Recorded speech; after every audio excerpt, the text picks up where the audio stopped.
Gagawin muna natin, i-flushing muna natin to para yung mga konting tira-tira doon sa loob natatanggal, no? Buksan lang natin tong konting pressure doon sa suction. Okay.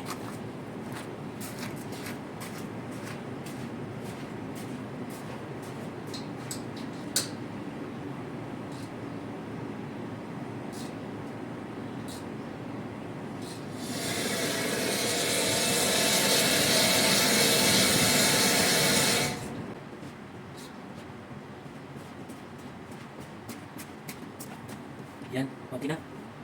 Yung gagawin naman natin, ito, dapat ay linisin mo rin to kasi yung mga marumi.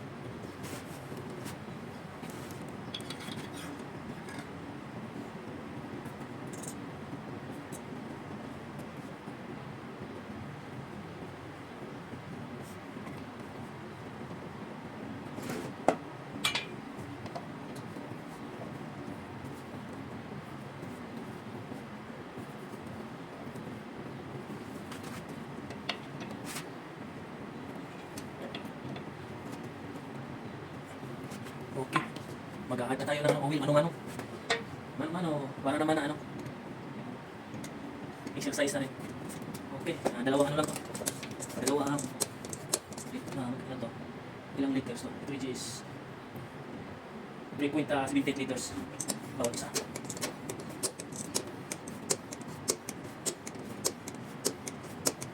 Pagkatapos na natin maglagay ng oil, babakin na natin.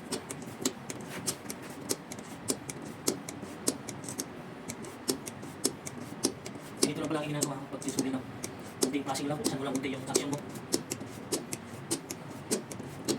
Pero kung may nitro ka, pwede mo na. Lagyan mo ng nitro, pero maglagay ka ng nitro, hindi. Tatagalan ka pa nagsisinsan. Ahalo yan dito. Siyempre pati uwi mo yun. Flashing lang, nitro, pwede na yan. Tapos singawin.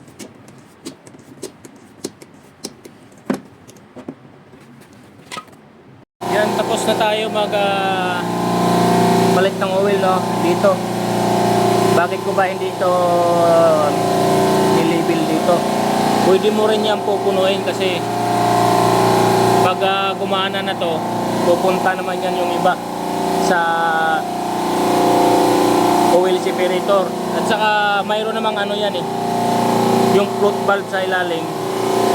Kapag kukulangin yan, tsaka yan magbubukas, pero pag puno, hindi yan mag-add. Okay, vacuum tayo.